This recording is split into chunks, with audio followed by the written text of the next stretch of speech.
Iri itu nggak boleh kecuali satu dalam hal ibadah, terus ilmu pengetahuan boleh. Mas Paras ya nek ngaji kok apik ya, wah meri aku. Boleh.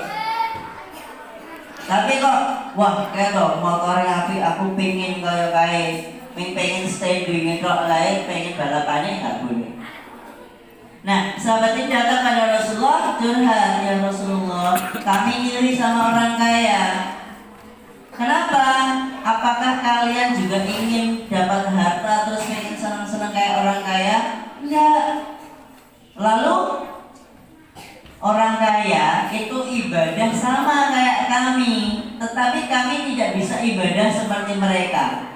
Contoh, orang kaya bisa ibadah haji, orang miskin dapat oleh-oleh haji. Orang kaya bayar zakat, orang miskin dapat zakat. Orang kaya sholat, orang miskinnya sholat juga. Orang kaya bisa puasa, orang miskinnya puasa. Bahkan orang kaya bisa ngasih takjil, orang miskinnya dapat takjil. Intinya sahabat miskin tadi dia iri. Wah, orang kaya itu amal ibadah kami semuanya bisa mereka tiru, tetapi kami tidak bisa niru amal ibadah mereka. Kemudian orang miskin ini minta amalan, minta nasihat sama Rasulullah. Ya Rasulullah, ada enggak amal ibadah yang bisa kami lakukan tapi orang kaya belum bisa melakukan? Kemudian Rasulullah ngajarin tuh. Ngajarin apa? Dzikir setelah sholat. Astaghfirullahaladzim, alladzi la ilaha illa huwal hayyul qayyum wa atubu ilaih. Allahumma anta salam wa minka salam wa ilaika salam, sampai subhanallah, alhamdulillah, Allahu akbar dan sebagainya itu. Maka diajarkan tuh tata cara dzikir. Karena dengan berzikir maka pahalanya sama seperti sedekah. Kullu ma'rufin shadaqatun. Setiap kebaikan adalah sedekah. Akhirnya orang-orang miskin ini mengamalkan. Setiap selesai sholat mereka berdoa. Orang yang kaya kayak sahabat Utsman bin Affan, Abdurrahman bin Auf dan lain-lain, ini setelah sholat mereka pulang. Lama-lama mereka penasaran, kok masih banyak yang di masjid ya? Kemudian pas dengar, oh ternyata mereka zikir nih, wah mereka berdoa. Akhirnya semuanya dari sahabat yang miskin ataupun yang kaya mereka ikut berzikir. Nah kita kaya juga belum, miskinnya pasti karena masih didukung sama sponsor orang tua masing-masing, tinggalnya masih di rumah orang tua, makannya masih dimasaki ibu ya tak? Hidup di biaya orang tua. Berarti kita miskin apa kaya nih? Miskin. Tapi kita mengabaikan amaliyah tadi itu. Buktinya apa? Setelah sholat masih banyak yang menjadi pengikut jamaah BCIah. Baru sholat kok mesti nguyuh, pipis ya Allah. Wong yo sebelum sholat amal ibadah dikir.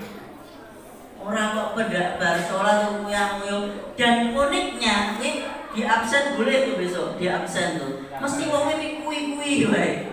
Ketua jamaah BCIah itu Mas Azhar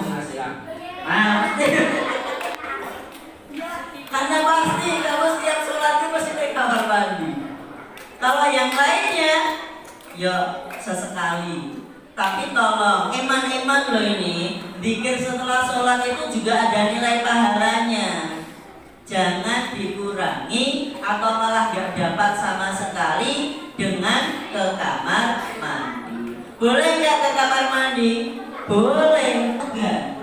Jadi pas sholat kalian kusuk. Orang sholat kalau ngangkat ini sholat ngomong. Nanti selesai sholat, wah ke kamar mandi. Nah tadi kamu ngapain? Apakah pas sholatnya ngampet? Kalau sholat dalam keadaan ngampet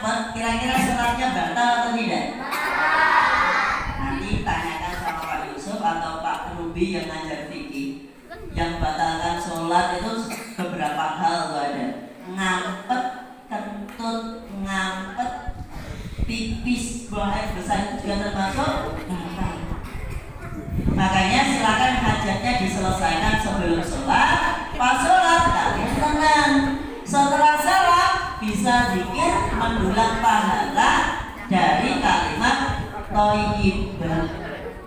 Bukankah kalimat subhanallah kalimat thayyibah? Ya. Alhamdulillah. Allah Akbar. Iya. Lama ditinggal bercengkrama dengan ciduk. Kali ruginya 2 kali. Pertama kalian dapat pahala ujune, tapi malah jadi enggak. Yang kedua, pas sholatnya pasti tidak tenang karena ngapet buang hajat. Besok-besok monggo silahkan sebelum sholat, sebelum masuk masjid, selesaikan hajatnya. Ketika pas sholat dalam keadaan apa? Lega, tenang. Selesai sholat nggak ada goyang-goyang sisa. Gigi kayak dikit dan malah dibicara sini. Ya, tolong ya besok tidak mengurangi rasa hormat saya dengan HIV kalian, hasrat ingin pipisnya. Tapi tolong ketika pas sebelum sholat itu dipenuhi dulu. Mungkin sekian yang dapat Pak Iman sampaikan. Kurang lebih mohon maaf. Mau ditambah sama Pak Rubi. Kelas 2A dan 2B nanti kita praktek sholat di masjid. Kemudian yang nanti ada ekstra loh, silakan untuk diikuti. Kecuali kalau ada yang sakit dan sebagainya, mengusahakan izin sama guru yang bersangkutan. Sekian dari kalimat, kita tutup dengan doa penutup majelis. Subhanallahumma wa bihamdihi.